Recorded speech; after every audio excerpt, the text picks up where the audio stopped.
actually surprisingly confident. I do think we can get a solid result away.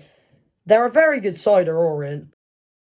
Let go of the riddle, 'cause you'll find life is a riddle that we're not meant to understand.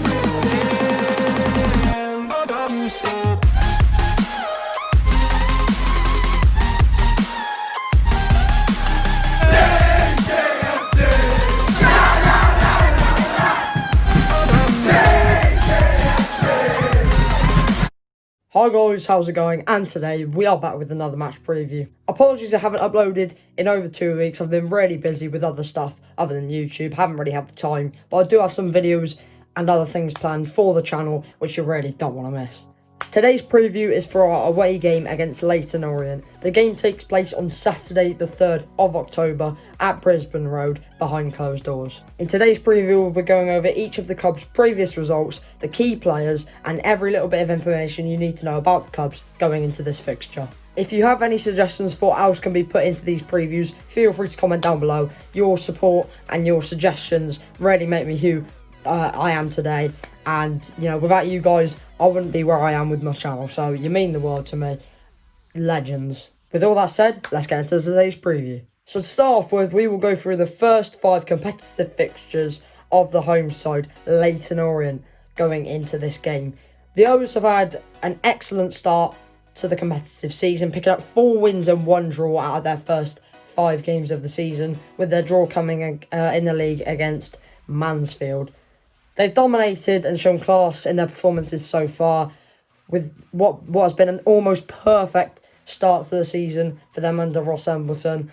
After a slightly flattening 17th place finish last season, they'll definitely be optimistic going into this one, and hopefully they'll be hoping to have a positive season this time round in terms of their league finish. They've got some brilliant players in their squad, and they do honestly look like a playoff pushing side.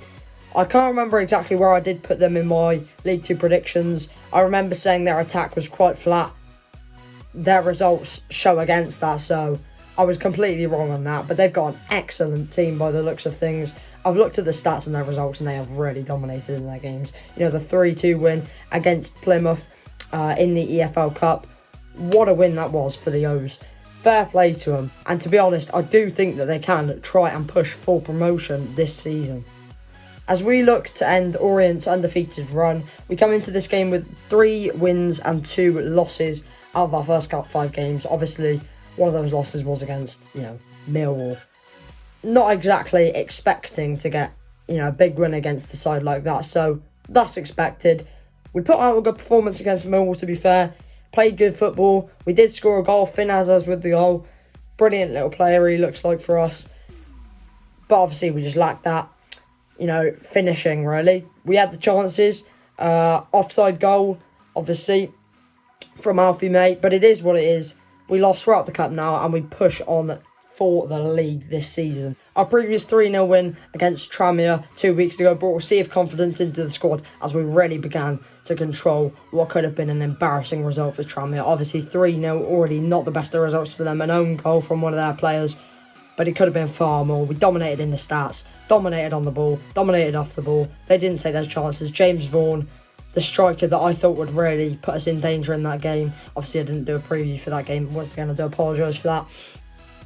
But I thought he was going to be dangerous for them, and he must have had 6 or 7 chances, and I don't remember him putting a single one on target. Very poor performance from Tranmere, but an excellent performance from us as well. So hopefully, based on the start, based on the signings, we can have a good season ourselves. I feel like this is going to be a huge game for us in terms of the fact that we're both very similar sides. Up and coming, trying to push for that promotion. In recent, in the last 5-6 years, we have both been in the National League. We've both come back up. Very strong sides, both of them. Good attacking, also good at the back. Can be a bit shaky at times from both sides. That's why we're so similar. So that's why I think it will be a very good game. Moving on to the key players. For Leyton Orient, I have gone with, unsurprisingly, Danny Johnson. He's been Leyton Orient's best player by a country mile. He has been unbelievable. He's scored in their first 5 consecutive competitive games in every single one. Hasn't scored a brace yet, but, you know, that run of scoring in every game, if he can keep that up, fair play to the lad. But hopefully not from my point of view, obviously. But he is an excellent little player, and he will definitely be Leyton Orient's player to watch. Moving on to who I think our player to watch will be. You guys, as Cheltenham fans, might be slightly surprised I've gone with this.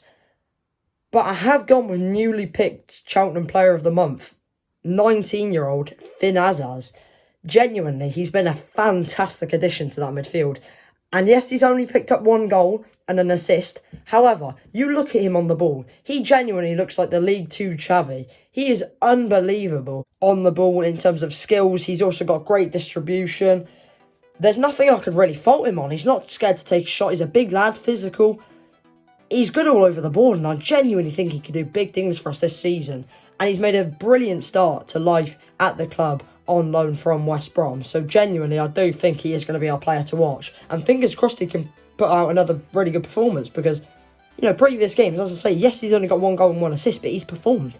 And he's helped the squad. And that's all a midfielder has to do. They don't have to score the goals. They don't have to get the assists. Obviously, you know, stereotypically, the midfielder is the one pinging in the balls, you know, pinging the ball out the pitch, getting the assists. But you don't have to be that player. This is League 2. You know, every team's play style is different. I don't feel like he's that type of player that is going to get 10s upon 10s of assists this season. I do feel like, though, he is going to play a massive part in our season.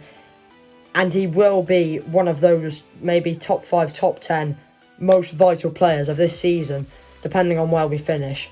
Fingers crossed it's high. But if we have any chance of pushing up the table, he is going to be a key player in that squad.